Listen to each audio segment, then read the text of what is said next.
গত সপ্তাহে আমার ইনস্টাগ্রামে একটা মেসেজ আসে। একটা মেয়ে আমাকে মেসেজ দিয়ে বলে যে ওর এক বান্ধবীকে কোনো একটা ছেলে তার গোপন কিছু ছবি দিয়ে ব্ল্যাকমেল করতেছে। তো মেসেজটা আমি পড়ি 3-4 দিন পর, মানে যত দিনে পড়ছি ততদিনে মেয়েটা অলরেডি নিজের ক্ষতি করে হসপিটালে ভর্তি। তারপর যখন মেয়েটা মোটামুটি সুস্থ হয়ে বাসায় ফেরে, তারপর যখন সরাসরি তার সাথে আমার কথা হয়, আমি জানতে পারি যে ও কমেন্ট সেকশন থেকে ফাঁদে পড়ছে। মানে আপনারা বিভিন্ন ধরনের কমেন্ট খেয়াল করে দেখবেন যে পপুলার ভিডিওর নিচে বলে না যে ঘরে বসে আয় করুন, 500 টাকা দিনে, 5,000 টাকা মাসে, 25,000 টাকা মাসে, এরকম অনেক ধরনের কমেন্টস আসে যে কাজ করতে চাইলে ইনবক্স। এবং এই ধরনের কমেন্টগুলো ফেসবুকে তো আসেই, বিশেষ করে আসে টিকটকে। তো আমি অবাক হয়ে গেলাম যে মেয়েটা এরকম একটা কমেন্ট সেকশনের ফাঁদে পড়ে গেছে। তো ঘটনা হয়েছে যে মেয়েটার বাবা নেই, মানে গত বছর মারা গেছেন।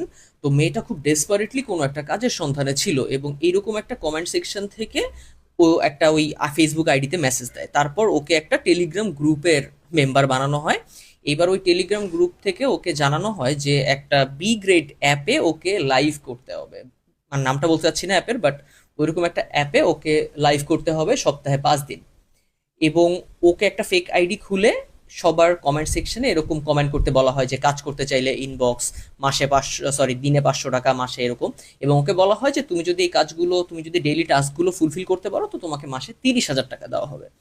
তো যাই হোক, মেয়েটা সব কিছু করে এবং করার পর যখন 1 মাস কাজ করার পর বলে যে আমার স্যালারিটা আমাকে দেন, বা আমার যে 30,000 টাকা আপনি বলছিলেন সেই টাকাটা দেন। এইবার ঘটে আসল ঘটনা। মেয়েটার কে এবার কিছু এআই জেনারেটেড ছবি সেন্ড করা হয়, যেখানে ফেসটা মেয়েটার ছিল বাট বডিটা অন্য কারো, মানে বুঝতে পারছেন কাহিনীটা কি হয়েছে। তো মেয়েটাকে এই ধরনের কিছু ছবি সেন্ড করে বলা হয় যে তুমি যদি ফ্রিতে আমাদের জন্য কাজ না করো তাহলে এগুলো সব ভাইরাল করে দেওয়া হবে। এটা শুনে মেয়েটা অনেক বেশি ঘাবড়ে যায় এবং তারপর আরো বেশি, মানে 30 দিন 40 দিনের মতো আরো কাজ করে ওই ছেলেটার সাথে। এইবার ওই ছেলেটা ওকে একটা পর্যায়ে গিয়ে বলা শুরু করে যে তুমি যদি এবার তোমার আসল ছবি আমাকে না দাও, মানে এতদিন যে ছবিগুলো দিয়ে ব্ল্যাকমেল করছে ওগুলো তো এআই জেনারেটেড ছবি ছিল। এবার বলা শুরু করছে যে এবার তুমি যদি তোমার আসল ছবি আমাকে না দাও তাহলে এই ছবিগুলো কিন্তু ছেড়ে দিব। মানে মেয়েটাকে একদম খুব বাজেভাবে মানসিক প্রেশার দেওয়া শুরু করলো। তো এক পর্যায়ে মেয়ে কি করবে বুঝতে না পেরে, যেটা হয় আর কি, নিজের ক্ষতি করে বসে এবং নিজেকে শেষ করে দিতে চায়। তারপর হসপিটালে ভর্তি হয়। তখন ওর বান্ধবী আমার সাথে কন্ট্যাক্ট করে এবং তারপর ওর সাথে আমার কথা হয়, এটাই আর কি। সো আমি যখন একটু ঘাটাঘাটি করি বা ছেলেটার এগেনস্টে যখন স্টেপ নেব, তখন জানতে পারি যে ছেলে তো বাংলাদেশে থাকেই না, মানে বাঙালি ছেলে, মানে বাংলাদেশি ছেলে, বাট বাংলাদেশে থাকে না, মালয়েশিয়া থাকে। মানে আমাদের দেশের সোনার ছেলে দেশের বাইরে বসে এগুলো করতেছে।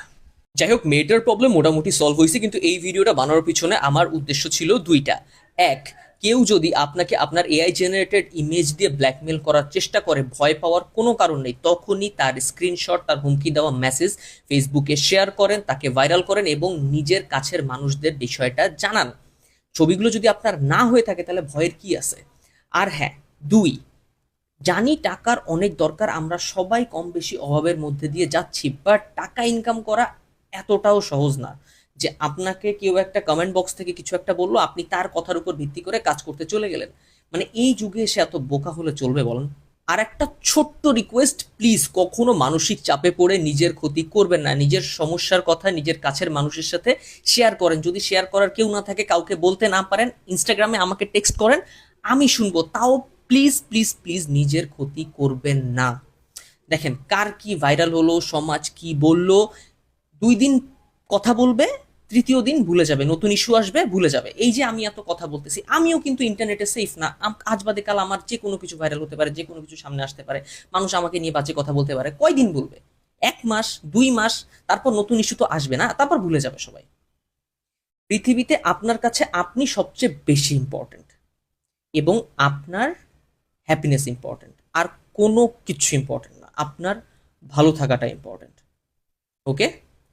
ভাड़ में जाए जालिम दुनिया, यू कीप स्माइलिंग।